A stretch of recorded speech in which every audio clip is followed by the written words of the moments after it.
Eden ključnih problemov slovenskega zdravstva je pomanjkanje zdravnikov. Zato pravzaprav veliko prednost pomeni, da lahko priskočijo na pomoč mladi zdravniki, specialisti, specializanti, ki bi lahko že delali samostojno po dolgih letih študija, po dolgih letih prakse in usposabljanja. Pa vendar se zdi, da bo zdaj ta možnost ukinjena, kar bi bilo vsaj za nekatera področja, za nekatere veje medicine dobesedno katastrofa, sploh pa za paciente. Ja, poglejte, dejansko torej nezmožnost mladih zdravnikov po opravljenem specialističnem izpitu, da samostojno prevzamejo delo, je prenesel Zakon o zdravstveni dejavnosti, njegova novela iz leta 2017. Vlada je pač ta del za neko obdobje z protikoronskimi ukrepi to stvar zamrznila, sedaj pa bi se seveda ta reč ponovno odmrznila. Slovenski zdravniki, vsi tisti ljudje z trezno pametjo, ki pač gledamo sistem že dalj časa od znotraj, pacienti, ki ga gledajo od zunaj in čakajo več, kot si zaslužijo, pravzaprav tega ne morejo razumeti. Priložnost je, da se zakon, vsaj v tem delu, Zakon o zdravstveni dejavnosti, ki prinaša to prehodno obdobje, ko zdravnik po opravljenem specialističnem izpitu ne more biti odgovorni nosilec, to je dikcija je zakona, neke zdravstvene dejavnosti, za katero se je usposabljal, se pravi, po vsem dolgem študiju, strokovnem izpitu, še 5-6 let v času specializacije, se pravi človek, ki je star 30 in plus let, ki je načelno na vrhuncu svojih moči in ki ima vso znanje, ki ga pač lahko ima mlad zdravnik, pravzaprav ne more prevzeti samostojno neke ambulante ali pa neke dejavnosti. To je nekaj, kar pravzaprav ne pozna nikjer v razvitem svetu, ni takšne omejitve in to je nekaj, kar pravzaprav povsem v nasprotju z krutim dejstvom, v katerem živimo in to je, da te zdravnike krvavo rabimo. Koordinacija na današnji seji je enotno podprla mlade zdravnike, ki pravzaprav v svojih aktivnostih v preteklem oziroma zadnjem času pritiskajo na odločevalce, da bi ta člen črtali. Tudi mi smo danes pozvali, torej parlament bo to spremembo tega zakona potrjeval v kratkem. Prosim jaz še iz tega mesta enkrat vse poslance, ki bodo o tem odločali, da ukinitev tega 3.a člena, kot se temu reče, podprejo, kajti namreč to je nekaj, kar nas bo približalo razviti zahodni Evropi. Lahko o tem govorim 2 uri, ampak jaz mislim, da to je največ, kar se da v tem času povedati. Torej, zdravnik po opravljenem študiju medicine, pripravništvu, strokovnem izpitu in potem opravljenem specializaciji in specialističnem izpitu bi povsod v razvitem svetu lahko prevzel v polni meri torej, delo na področju specializacije, za katero se je usposabljal. Lahko morda s plastičnim primerom, s konkretnim primerom prikažete, ponazorite, kaj se utegne zgoditi, če bi takšna praksa vendarle obveljala. Verjetno je kaj na to temo povedal že kdo pred mano, torej profesor Beovićeva zagotovo o tem ima bistveno več podatkov, čisto plastičnih podatkov. Vsekakor pa povsod, kjer pravzaprav dejavnost sloni na samo enem zdravniku in če je to bil starejši kolega, ki se je upokojil, ga ne more nadomestiti mlad zdravnik, ker nima nad sabo nekoga, ki bo vršil funkcijo tega odgovornega nosilca, ki jo dikcija zakona predvideva in torej dejavnosti ne more opravljati nekdo, ki je šele zaključil oziroma na sekundarju in terciarju ni minilo 5 let od opravljanja specialističnega izpita, na primarju pa 3 leta. Se pravi, povsod, kjer bi dotični kolega, ki je specialist svoje veje medicine, prevzel delovno mesto, kjer bi bil sam v dotični ustanovi, to ni možno. Se pravi, pri koncesionarjih, družinskih zdravnikih, nekje na periferiji, kjer je pač en sam človek, ki opravlja dejavnost, se upokoji, se pravi, ga ne more nadomestiti nekdo po specialističnem izpitu, še 3 leta po opravljeni specializaciji, ali pa tudi, če rečemo, en psihiater, pedopsihiater v nekem zdravstvenem domu, kjer je samo en pedopsihiater, psihiater, ne more opravljati dejavnosti, če ni poleg njega v hiši zaposlen še nekdo, ki to dejavnost opravlja. In to je pravzaprav nekaj, kar je nerazumno, če se milo izrazim. Se vam zdi, da bo pri glasovanju poslancev o tej temi vendarle zmagal razum? Veste, na razum se jaz v naši državi že zelo dolgo ne zanašam. Torej, tudi zelo izobraženi ali poučeni strokovnjaki sprejemajo zelo nerazumne odločitve. Morda bom v nadaljevanju povedala kaj na to temo, ampak veste, parlament, jaz nisem politik, nisem član nobene stranke, ampak politiki sledim iz nekega, kaj bi rekel, notranjega nagiba. Mislim, da se ne motim, če rečem, da je trenutna sestava parlamenta prva v zgodovini svobodne, samostojne Republike Slovenije, kjer nimamo poslanca zdravnika. Ne rečem, da bi to karkoli rešilo, vendar bi kvaliteto ali nivo razprave na parlamentarnem odboru za zdravstvo dramatično povzdignilo. To bi bilo nekaj, kar bi bil kontrapunkt članom parlamentarnega odbora za zdravstvo, ki so sedaj najbolj poučeni. Vi boste zelo dobro vedeli, kdo je tisti, ki je najbolj poučen, ali kdo sta tista 2-3. Menim torej, da se zelo na razum v danih situacijah, ko imamo pravzaprav zelo šibko vlado, ko imamo opozicijo, ki pravzaprav včasih nerazumno določene stvari ruši, ko imamo ministra, ki je zasut z aktivnostmi, pravzaprav neki veliki optimist nisem. Se pravi, jaz razen, da prosim poslance, ki bodo odločili, kaj več o tem narediti ne morem, razum pa ni nekaj, kar bi lahko, vsaj jaz, ki sem že dolgo zraven, se nanj zanašal. Morda se v kontekstu današnje seje koordinacije zdravniških organizacij dotakneva še problematike koncesionarstva. Ja, gledajte, to je nekaj, kar sem danes pravzaprav zlorabil koordinacijo in tiskovno konferenco po seji koordinacije. Namreč Ustavno sodišče je sprejelo drugo od odločitev, namreč na Ustavnem sodišču je kar nekaj zahtev in pobud za presojo ustavnosti zakona o zdravstveni dejavnosti, tako imenovanega zakona o zdravstveni dejavnosti Pomišljaj K iz leta 2017, rešitev vlade, katere ministrica je bila Milojka Kolar Celarc. Ustavno sodišče se je tokrat opredelilo do prve zahteve za presojo ustavnosti, ki jo je nanj naslovilo Upravno sodišče, kamor smo zasebni zdravniki vlagali tožbe zaradi skrajšanja trajanja koncesij. Namreč številni kolegi, ki danes delamo, smo pred leti prejeli koncesije, ki so bile za nedoločen čas.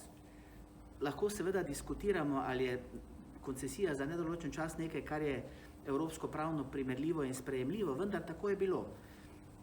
Predlagam jaz kot predsednik strokovnega združenja zasebnih zdravnikov in zobozdravnikov, pa nisem edini, torej tudi zbornica je pravzaprav pred leti že ponotranila enako stališče, da je treba koncesije ukiniti. Koncesije so nekaj, kar je preživeto, torej v interesu pacientov je, da lahko izberejo, kdo jih bo zdravil, kako jih bo zdravil, kje se bodo zdravili. V interesu zdravnikov je, da si izbirajo, kje in koliko bodo delali. Seveda pa država, ki je dolžna zagotavljati zdravstvene storitve, njej mora biti v interesu, da opredeli, kaj je tisto, kar pač državljani morajo prejeti v sklopu nekega obveznega zdravstvenega zavarovanja. To so neke pravice, ki so velikokrat opredeljene politično, tukaj velikokrat stroka nima mesta, da bi odločala, ker mi bi želeli vsem pacientom narediti vse, seveda so pa finance omejene, vendar ko se država odloči, kaj bodo pacienti za neko, torej to tako imenovano košarico dobili, mora imeti pravico te storitve nuditi vsak, ki izpolnjuje pogoje. In to je nekaj, kar bi dramatično torej dvignilo konkurenco in pa seveda omogočilo dostopnost za marsikatero reč, ki jo pacienti potrebujejo, pa je danes ne dobijo. Ustavno sodišče je torej razpravljalo in sprejelo odločitev na pobudo Upravnega sodišča, ki je seveda menilo na podlagi naših tožb, ki smo jih vlagali, da je retroaktivnost, torej spremenjenih trajanja neomejen čas v 15 let, poseglo v neko pravico, ki je bila pridobljena v preteklosti, poleg tega pa še neke druge malenkosti in seveda odločitev, ki je bila sprejeta zame, z mojim kmečkim razumom, pa nisem samo kmet sem v popoldanskem času, drugače sem zdravnik, vsekakor nisem pravnik in nimam nobene pravice tolmačiti ali kritizirati ali razmišljati o sprejetih odločitvah Ustavnega sodišča, vendar Ustavno sodišče je svojo odločitev utemeljilo za razlogom ohranjanja in krepitev konkurence, kar je meni povsem nerazumno, namreč z omejitvijo trajanja časa koncesij, kdor pozna zakon o zdravstveni dejavnosti, že itak zakon o zdravstveni dejavnosti favorizira javne zdravstvene zavode napram koncesionarju, kajti 42. člen pravi, da se koncesija podeli, če javni zavod ne more zagotavljati storitev in skratka v skladu z mrežo tralala. Poleg tega pa potem v 44. členu, ko se govori, kaj se zgodi, 45. ne vem, imel sem zapisano, pa sem prej prav povedal, ampak skratka, ko koncendent po 15 letih, eno leto predtem začne ugotavljati, ali obstoji še vedno potreba po neki koncesiji, ali se bo podaljšala ali ne, spet pride ta 42. člen, kjer se ugotavlja, ali v nekem trenutku javni zavod zmore zagotavljati in če zmore, potem seveda se koncesija ne bo podaljšala, kar de facto pomeni ob dejstvu, da se nove koncesije ne podeljujejo, da se je omejilo trajanje sedaj veljavnih in da pravzaprav se bo sedaj že, če rečemo, 17 in 15, se pravi že po skoraj 11 letih, razpravljalo in ugotavljalo smiselnost podaljševanja trenutno veljavnih koncesij. To pomeni, da v roku 12 let je možno, da koncesij več ne bo. Se pravi, utemeljitev Ustavnega sodišča je brcnila v koleno sama sebe, pa seveda se opravičujem, nisem pravnik, ampak tako jaz to vidim, a veste, ker sicer, mislim, konkurenca, to, kar imamo zdaj, je neka pseudokonkurenca, prihodnost je pa relativno temna, kar se tiče podeljevanja novih koncesij in pa tudi podaljševanja sedaj obstoječih. Ob tem, ko ste pojasnili ozadje tega konkretnega problema, je seveda jasno, da slovensko zdravstvo še vedno ni dočakalo celovite reforme, ki bi bila nujna, ne samo glede tega vprašanja, ampak tudi glede številnih drugih, pa seveda tudi z vidika pravic pacientov, kajti zdi se, da bi bila potem obravnava lahko bistveno drugačna.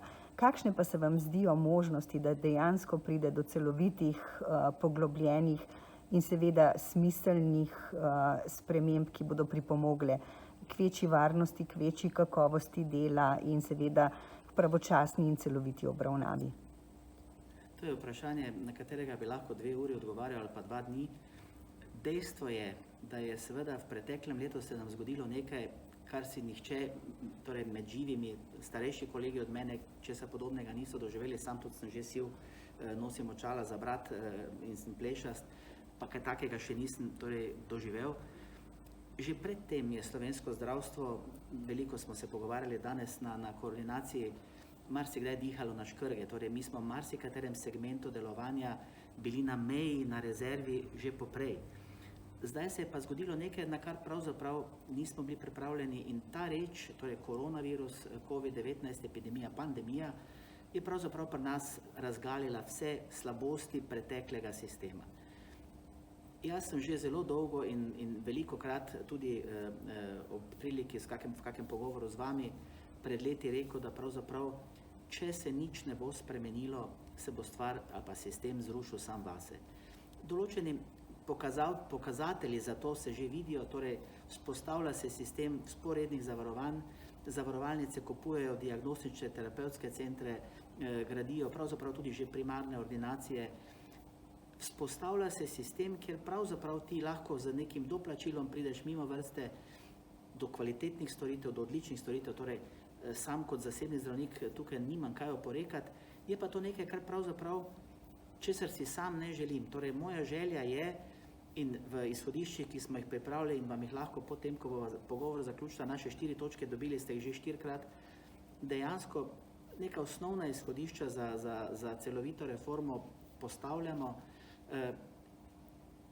Resnega velikega upanja, da bom to dočakal, nimam, namreč, a veste, tukaj, če hitro zaključim, da ne bom predolgo govoril, je 4 milijarde interesov, da se nič kaj dosti ne spremeni.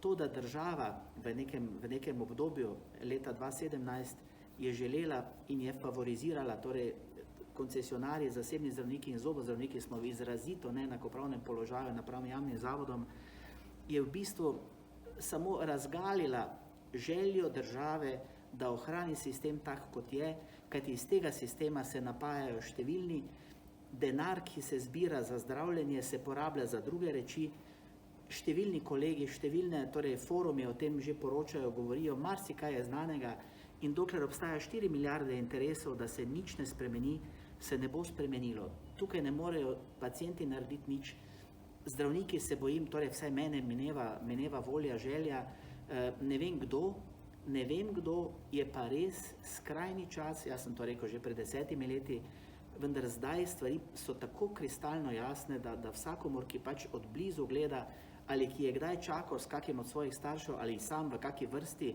na kako storitev, je marsikomu postalo jasno.